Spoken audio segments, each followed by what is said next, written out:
whatever it takes to get you to try harder, read more, set your goals, and go for it. Here's the next attitude disease. Overcaution. Some people never will have much. They're too cautious. Now, you can also be too reckless, but you can also be too cautious. This is called the timid approach to life.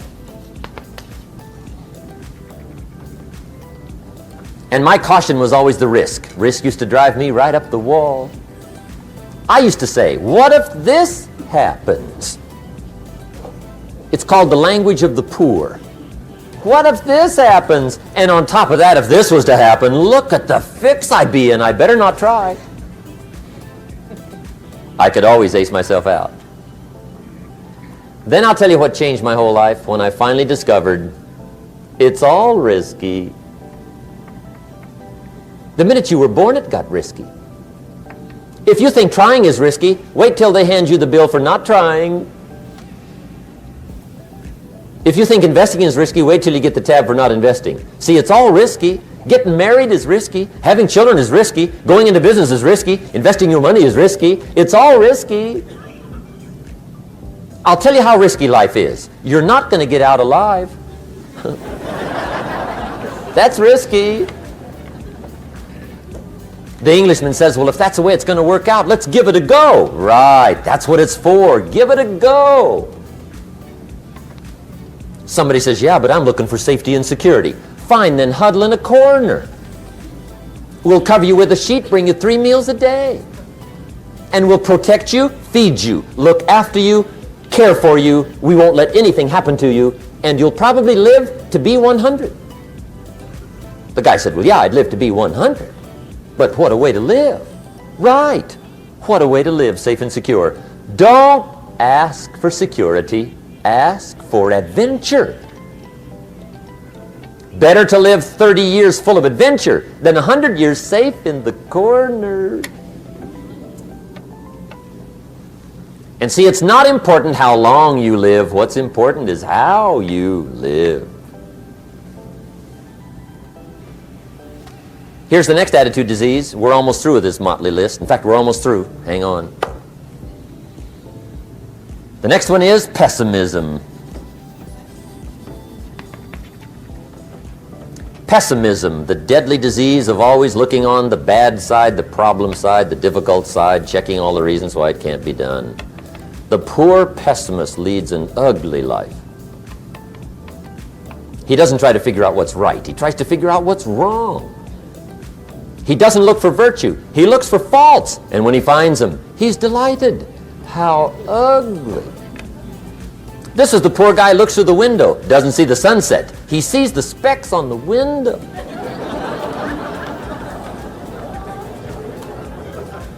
And this is the poor guy, right, who rushes up, takes such leave of his senses. This guy rushes up and he says, I've got 5 good reasons why it won't work. He's so dumb he doesn't know all he needs 1. He's got 5.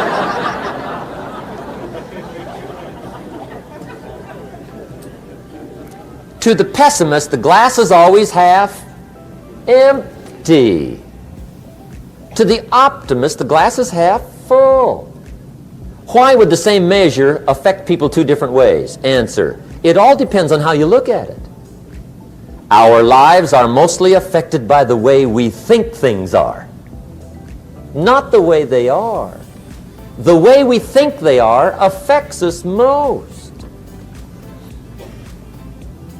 There's a subject we don't have time to get into tonight called better thinking habits.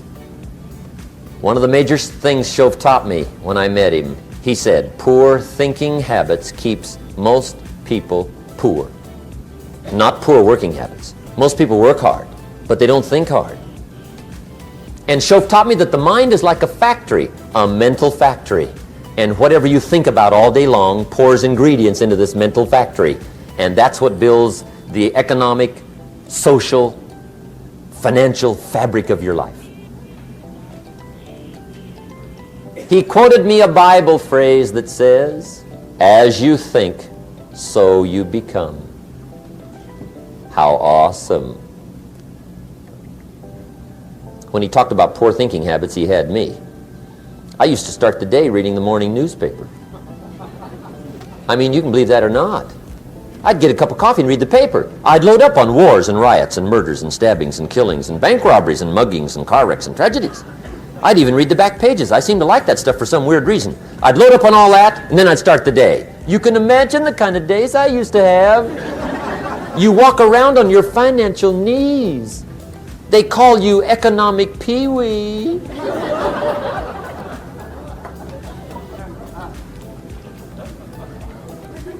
The guy says, I want to be a great leader. Wonderful. The first thing we do is follow him to his house.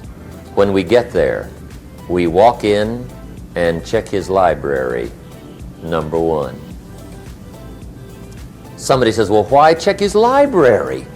The reason is because what a man reads pours massive ingredients into his mental factory, and the fabric of his life is built from those ingredients. You would not believe what some people have got in their house to read. You would not believe.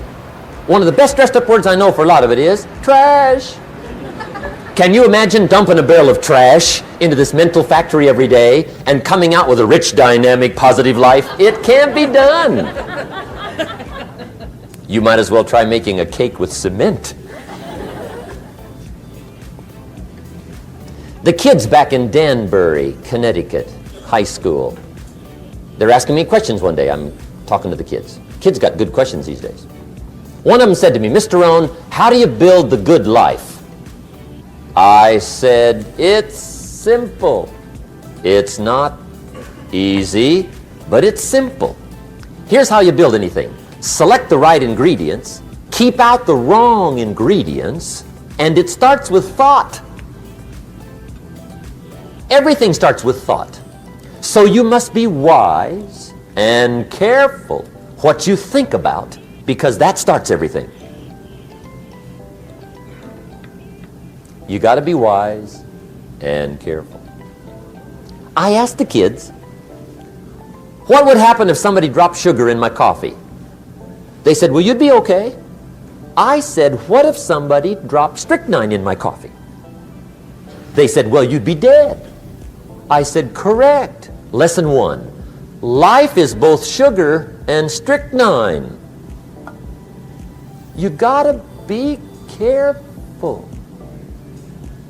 I said, what if my worst enemy drops in the sugar? They said, will you be okay? I said, what if my best friend, even by accident, drops in the strychnine? They said, well, you'd be dead. I said, correct. Lesson 2. Watch your coffee.